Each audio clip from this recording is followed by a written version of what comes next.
An original podcast from podlatino.com.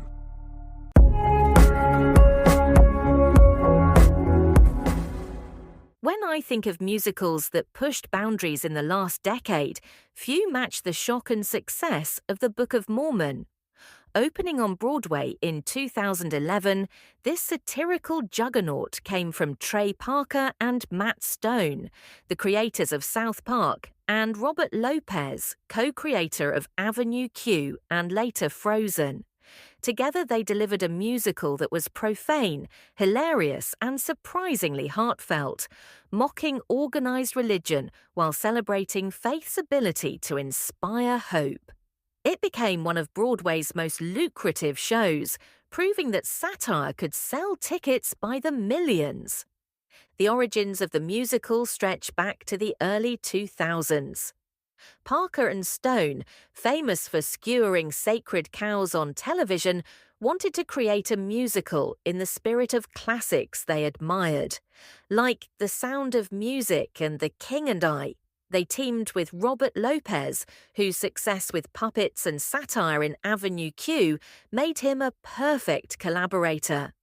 The trio immersed themselves in Mormon history and missionary culture, finding comedy in the earnestness of young missionaries colliding with the harsh realities of the world.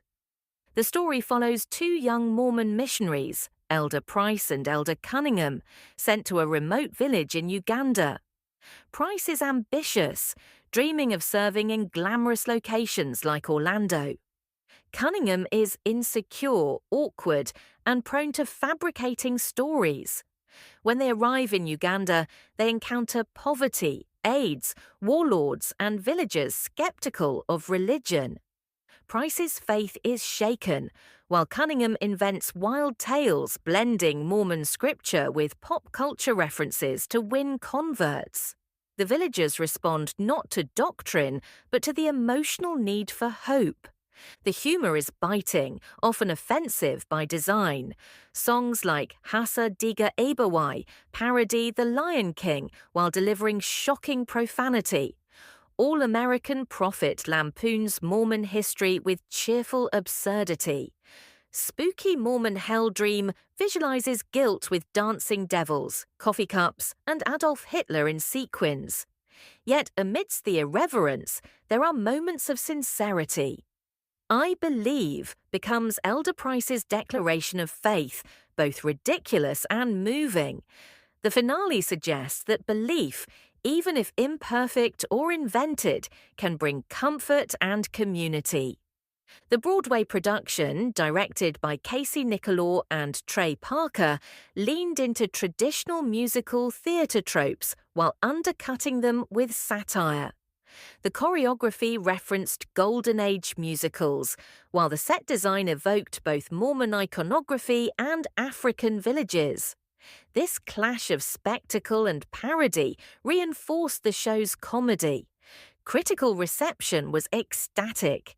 The New York Times called it the best musical of this century. Audiences roared with laughter, often shocked by what they were hearing on a Broadway stage. The show won 9 Tony Awards in 2011, including Best Musical, Best Score, and Best Direction.